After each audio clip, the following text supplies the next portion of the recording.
You salary thief. You're fired. I should have fired you a long time ago. You ought to be grateful.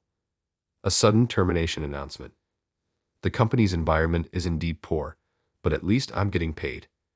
If I don't stand my ground here, my family will be in trouble. Please, anything but firing me. I'll work even harder. I beg you. To Tom, the president's son, as a temp worker, if I'm let go, finding another job will be tough. I need to somehow get on his good side. Even if you say you'll work harder, you haven't achieved much as it is. It's a bother having you around, you get it. With a smug smile and crossed arms, he speaks arrogantly. It's a decision made by my father, the president. Stop your yapping and pack up already. You're slow up till the end. His loud laughter echoes in the room. There's nothing more I can do.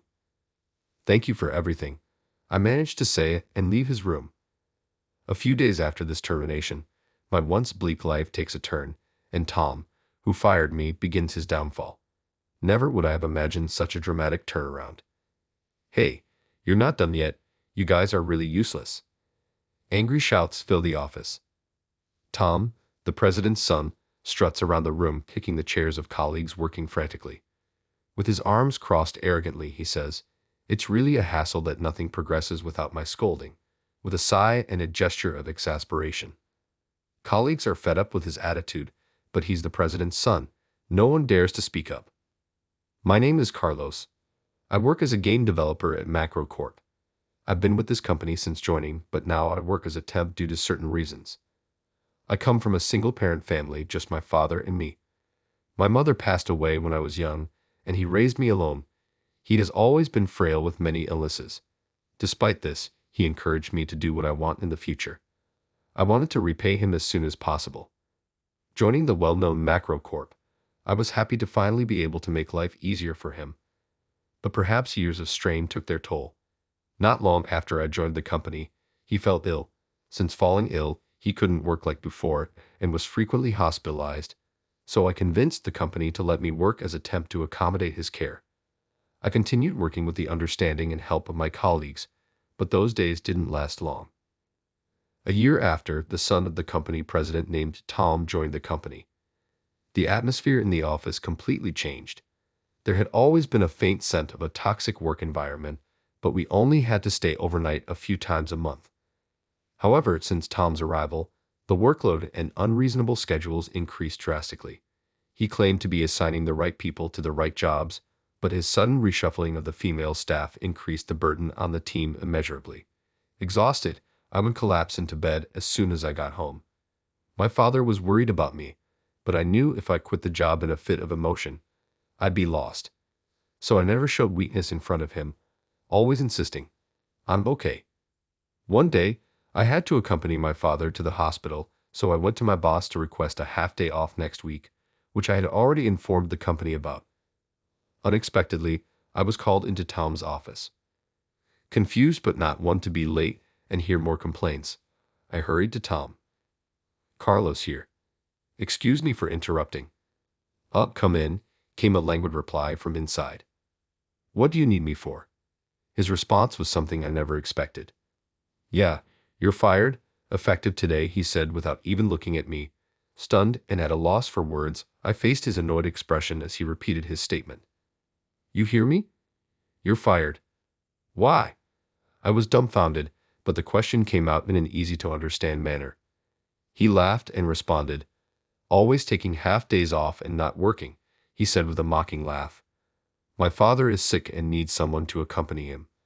I have explained this to the company and received their permission. But why? Maybe he doesn't like that I'm backing down, and this time he gets irritated and starts yelling at me. Don't make noise, it's no good if I say no. I can't believe you let me quit for that reason, huh? What are you complaining about? Don't you realize how much trouble you're causing by taking time off? Someone else will take over the work you threw away. Everyone worked hard. If you're the only one who takes frequent breaks, even though you're busy, it'll be a nuisance to everyone around you." He grinned and continued speaking. "It's the responsibility of those of us who are above us to protect our employees. Besides, your work isn't worth your salary. You're useless, and you're taking days off, which is a burden to the company. It's nothing else, right? So this is a natural decision for the company to make. It's an employer's right, do you understand? He said, laughing heartily. Well, that's the way it is. Take care. I did take more days off than other employees, but I completed my assigned tasks and coordinated well with others. I couldn't accept Tom's reason for firing me. My salary was the mainstay of the household budget, and my father's medical expenses were still ongoing. I'll withdraw my half-day request. I'll work even harder than before. Please, I beg you, don't fire me. I didn't want to bow down to Tom, who abused his parents' power to do unreasonable things.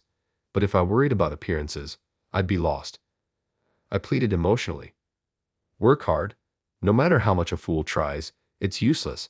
We don't have money to waste on a salary thief like you. Or are you challenging the decision of me, the president's son? Go ahead, make your move, he said threateningly, a sleazy grin on his face. I was powerless. Thank you for everything, I said, barely getting the words out. You should have just said that from the start, wasting my time. Hurry up, pack your things, and get out. Goodbye. His laughter echoed until the door closed behind me. My father, who was preparing dinner, was surprised by my unusual return. Sensing something from my demeanor, he gently patted my back. Feeling the warmth of his hand, I held back tears as I told him I had been fired. I'm sorry, Dad. I'm sorry. It's because of my lack of ability. You have nothing to apologize for. I'm the one who should apologize. I'm sorry for always being a burden. Carlos, take a rest now. We can think about work later. But it's okay. I've been feeling better lately and have taken on more work. Don't worry about money. Dad, oh right, you've been so busy lately. How about playing a video game for a change? You must be tired today. Rest in your room and I'll call you when dinner's ready, he said, smiling kindly. Okay, I will. Thanks, Dad. Then I dragged my heavy body to my room. I picked up a stack of game software I had bought but never played. There were various games, including old favorites and recent popular releases. As I sat alone in the quiet room, the computer screen displayed "Update completed." It was a notification for Faraway Story, an online game I was hooked on. Come to think of it, I haven't played in a while.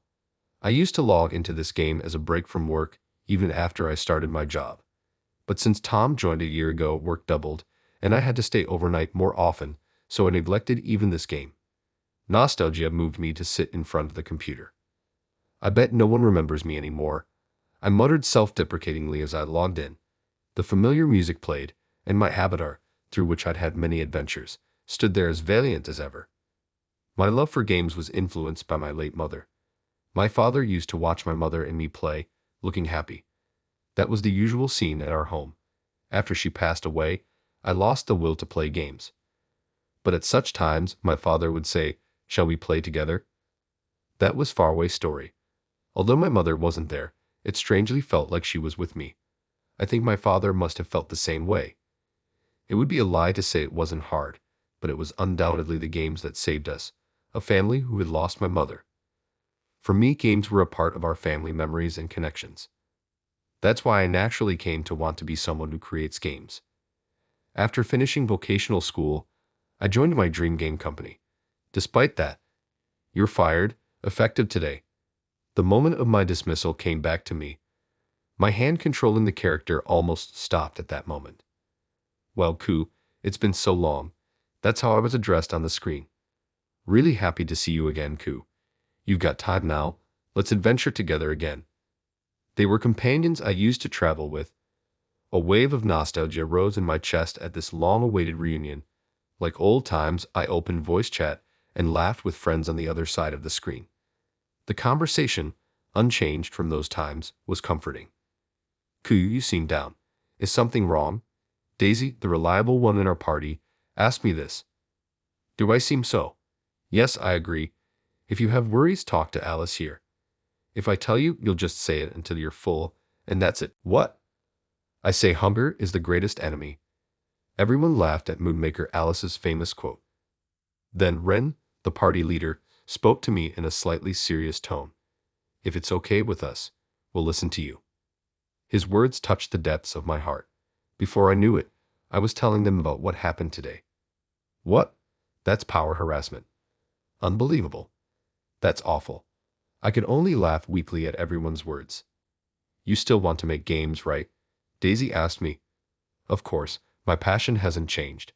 But I wonder if I, being a temp, can find a job. That's not like you. You always encouraged and helped us, Ku. You can surely do it. Roden encouraged me. Yes, we all know your love for games, Ku. There's definitely a company out there that will appreciate you. Alice's words strongly affirmed me. I think so too. There are still many possibilities ahead for you. Please don't give up. Daisy's gentle voice touched my heart. Thanks, everyone, I said, feeling their belief in me gave me courage. You mentioned before that you've studied various programming languages, right? I think that's a significant strength. Then how about making a bold move and changing jobs? Maybe to a rival company or something. That's a great idea. Then you can become a big success there and show them, right? It's worth a try, nothing to lose. The game I opened out of nostalgia, the conversation with the friends I met there, gave me the courage to try again. Games are indeed indispensable in my life. I promised to report back to everyone and close the game. All right, I'll do my best to give everyone good news, I muttered, staring at my clenched fist. I didn't realize that my father was quietly watching me all this time. After that, I searched desperately for a job, and by chance, I found that Whittier, a major game company and rival of Macro Corp, where I had worked, was hiring programmers. I applied immediately, and the day of the interview arrived. Carlos, please come in. I decided to convey all my thoughts here. With that determination, I entered. There was a woman and a man sitting in front of me. Thank you for coming today. We will conduct your interview. I am Thompson, the president, and this is Lopez, the head of development. Pleased to meet you, that's how they introduced themselves. Oh man, this beautiful person is the president. Is something the matter? President Thompson, concerned about my silent, motionless stance, spoke to me. Oh, well, sorry. My name is Carlos. I used to work at Macro Corp. Thank you for having me today. And so the interview began.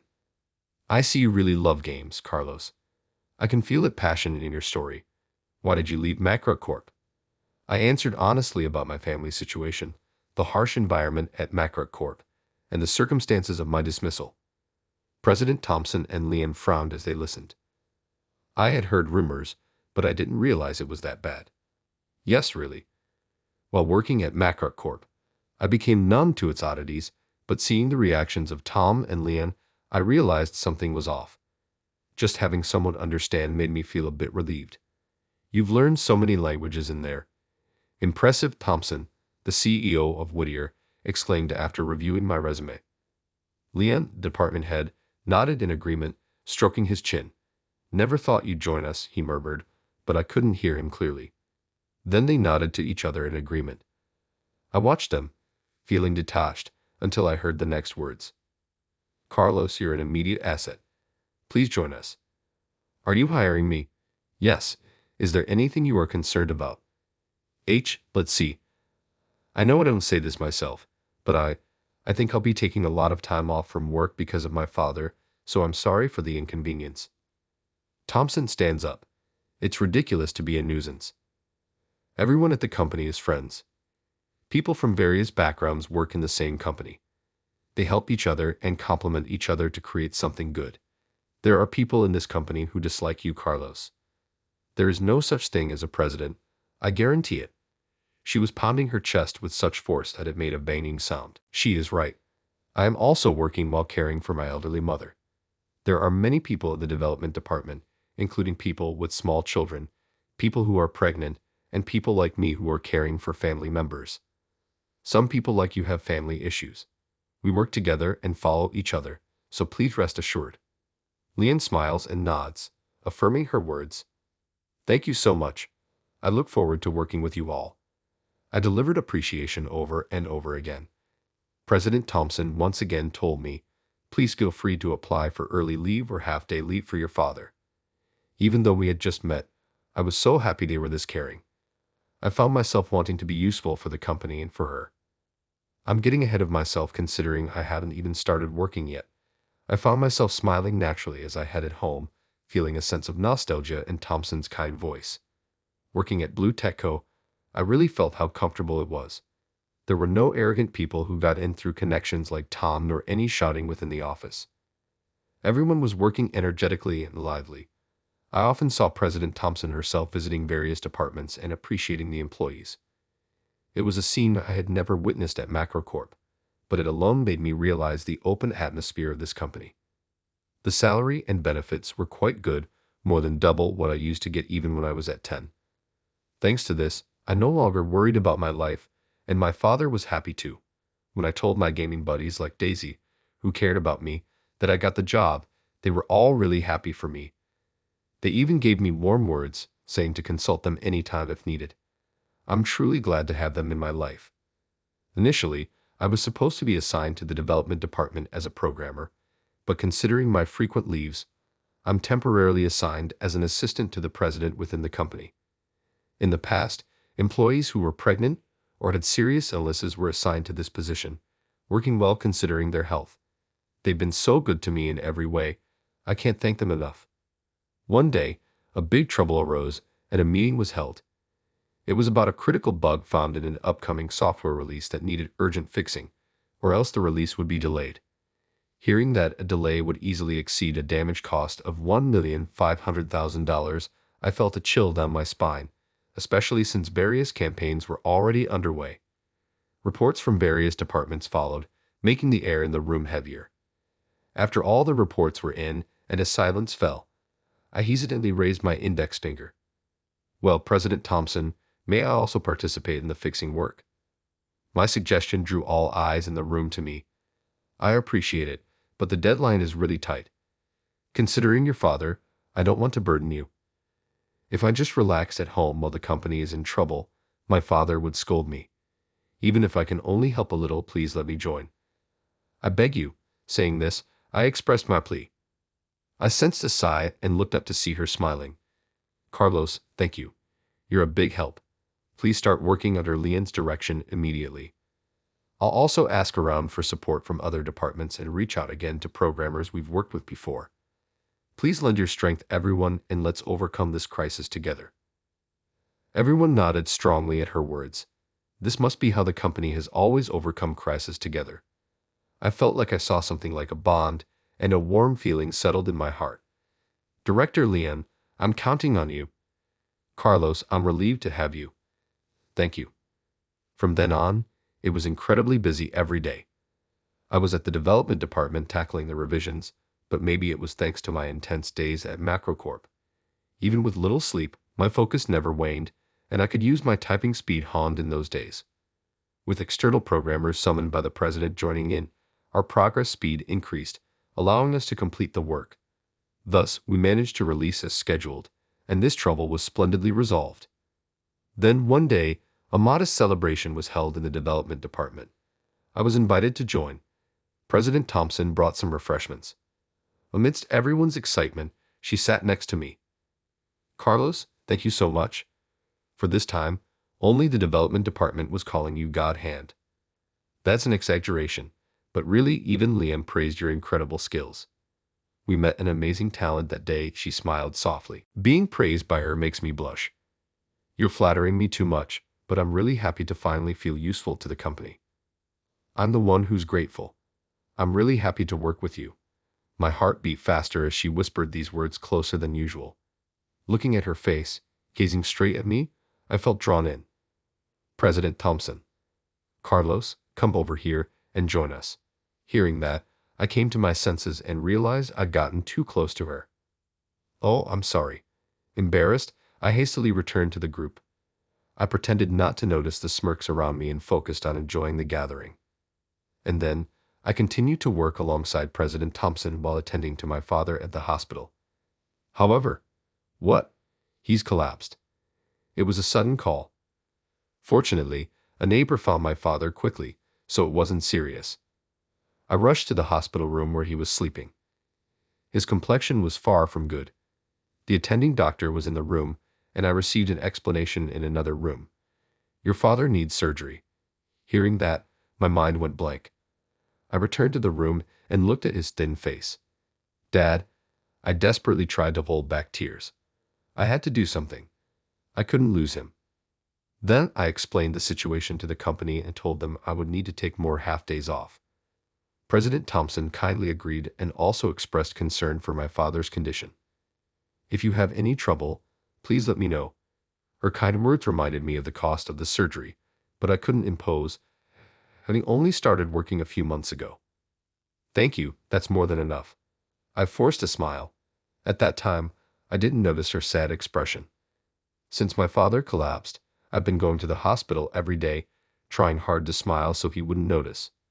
While I was collecting laundry, watching me intently, he spoke. Carlos, I'm always causing you trouble. I'm sorry. Don't worry about it. Just get better soon.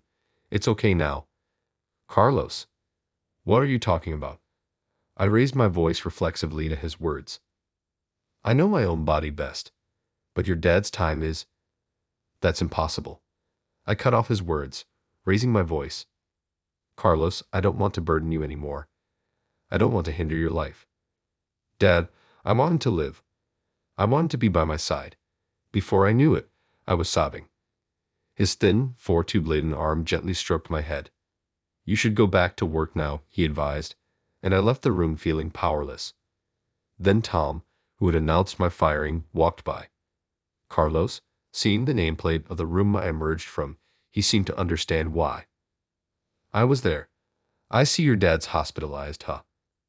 I didn't have the energy to respond and just started walking away. For some reason, he has been following me and blocked my way. What's going on with you? What do you mean? I heard, man, you joined Blue Tech Co., didn't you? He continued grinning. But you're in trouble. Your dad's surgery costs, what? His accurate guess made me glare at him. Ah, I knew it. You're so predictable. What do you want? Don't look so scared. As your former boss, I want to help you. Help? He put his hand on my shoulder, whispering, leak the new project info from Blue Tech Co. to us. Then I'll cover your dad's surgery costs.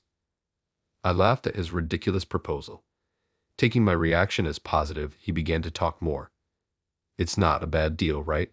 That company has been too arrogant lately. Oh, dirt on that female president would be good as well. It'd be fun to see her face twist. But I never expected you to join Blue Tech Co. Luck's finally come my way. Disgusted by his talking about Thompson, I fiercely shrugged off his hand. What the hell are you doing? I won't cooperate with you. I firmly rejected him. He raised his voice, displeased with my attitude. What the hell? You're talking big. Reject my offer and your dad won't make it. You okay with that? Even so, I will never betray the company or President Thompson. I couldn't stand him trying to disgrace the company and the president with his dirty tricks. I will save my father by myself.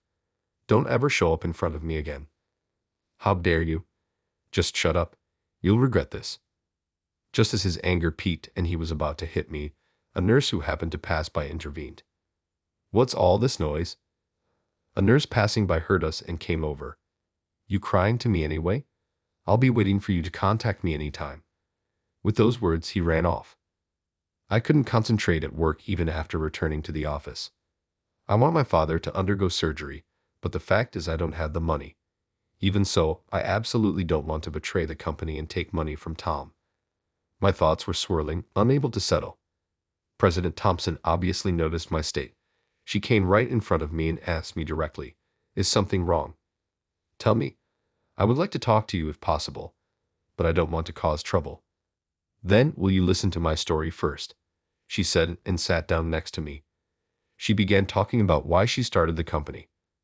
I love games, so I started this company. But the early days were terrible. I was obsessed with making sellable games, giving irrational orders, and when those games sold, I became arrogant, thinking as long as it makes a profit, it's a win. I saw games merely as tools then. So bad, right? My approach wasn't accepted and many people left. The quality of our games deteriorated. Naturally, the company started failing. Being in the same industry, I didn't know Blue Tech Co. had such a past when it started.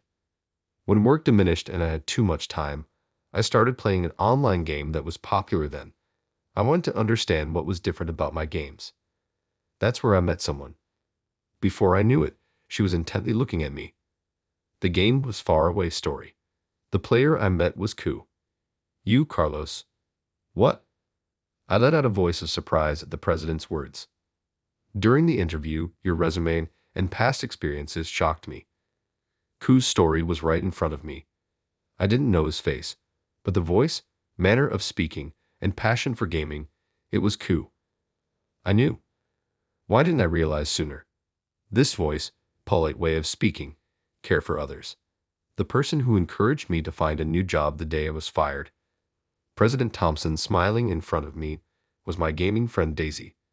Even among those who do terrible things in games, Ku's actions were admirable, acting selflessly for others, always supporting everyone while partying together. I realized what I had been doing in reality. I was embarrassed by my past actions.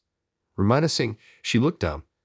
Then I apologized to everyone in the company, discussed and decided our future direction together. We carefully listened to improvement suggestions and changed things one by one. It took time, but by valuing every employee, the atmosphere in the company completely changed. Former colleagues who had left came back. Some programmers who helped us during the recent trouble were ex-employees who had chosen freelancing. Really? Yes. Years have passed since then, but they still came to help. I'm beyond grateful. Blue Tech Co today is thanks to what I learned from Ku. She then gently took my hand. Her hand was much smaller than mine, but very warm. You are my benefactor. Now it's my turn to help you, Ku. I'm glad I encouraged you to change jobs. Because of that, I can help you now. President Thompson, you were Daisy. I didn't realize it all. It's okay. I didn't talk much about personal matters, and I was afraid of distancing everyone by revealing I'm the president. No way. Just because Daisy is the president, it doesn't mean Rodent Alice or even I would leave. I shouted with such force that I unintentionally gripped her hand tightly, only then realizing she was holding my hand. Oh, your hand. I won't let you go until you tell me what's going on. Please talk to me. At her words, tears overflowed from my eyes. My heart had reached its limit. She gently handed me a handkerchief. As I wept, President, I'm sorry. It's just me. Take your time. It's okay.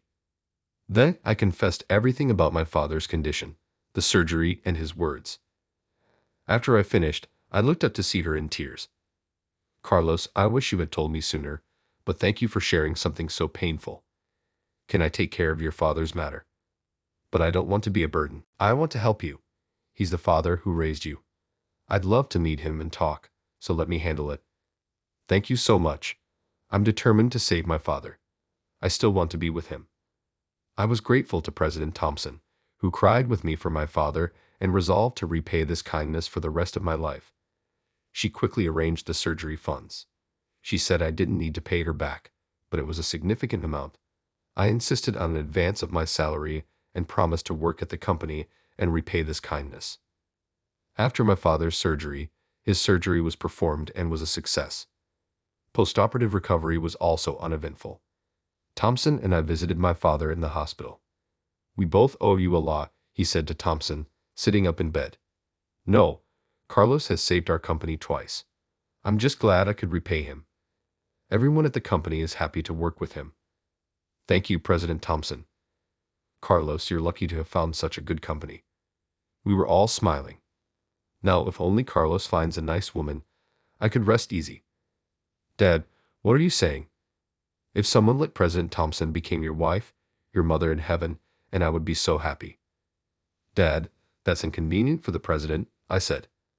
Sorry, the president has an absurd suggestion, my dad replied, but Thompson's face was bright red. If I'm okay, I'd love to, Thompson said. Really, President? Are you serious? I asked. Now I can rest easy. President Thompson, please take care of my son. I'm not much, but please accept my regards, my dad said, leaving me. Thompson and I greeted each other. While we were having such a happy time, Tom and his company were facing serious troubles.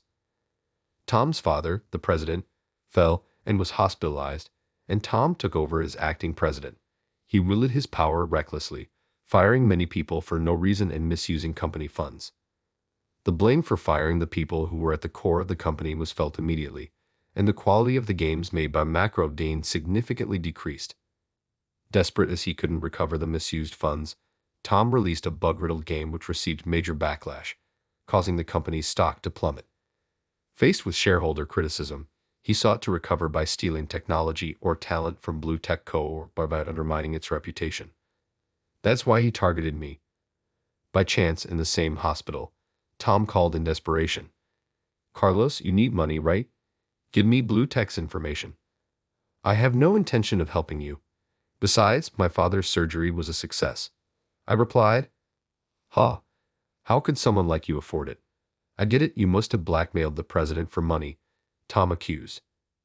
"Don't lump me with you. President Thompson is a wonderful person, not like you," I said. "Shut up. Just give me the money if you have it. I'm in serious trouble. The company will collapse. My father will disown me," Tom pleaded. I thought it was deserved. His own actions had come back to haunt him. "Whatever happens to you is none of my business. If you approach me or President Thompson again, I'll take legal action. Don't ever contact me again," I warned and hung up. Perhaps scared by the threat of legal action, he never approached President Thompson, Blue Tech Co., or me again. My father was discharged from the hospital a few months after surgery. His rehab continued, but he could occasionally go to the hospital by himself. So I moved from being the president's assistant to the development department. I'm happily working every day surrounded by great colleagues. Today, President Thompson visited our development department. "Good work, Carlos," she said. "You too, President," I replied. After finishing her conversation with everyone, she approached me. Then she whispered nervously into my ear, "I've been invited by your father today. What should I wear? What about a gift? President Thompson, you look great in anything, and he will be happy with anything you choose," I assured her. "Oh, really? If you say so, that's fine," she blushed and smiled, looking so adorable that I wanted to hug her. "Excuse me, while we're happy to see you getting along, please keep personal conversations for after work." Director Leon appeared behind us without notice. Looking around, I saw that everyone in the department was smiling at us. "Sorry, I got carried away," I apologized. After that hospital room interaction, we actually started dating. When I told our gaming friends Roden and Dallas, they were surprised but congratulated us. Reporting it to the company, everyone celebrated. Being with the most important person, who is also my benefactor, I'm incredibly happy. I have a past where games saved me. I have precious people around me connected through games. It's because of these people I met that I am who I am today. If the games I make bring joy to someone, if it connects many people, there's nothing more fulfilling. I want to cherish these important people who understand and create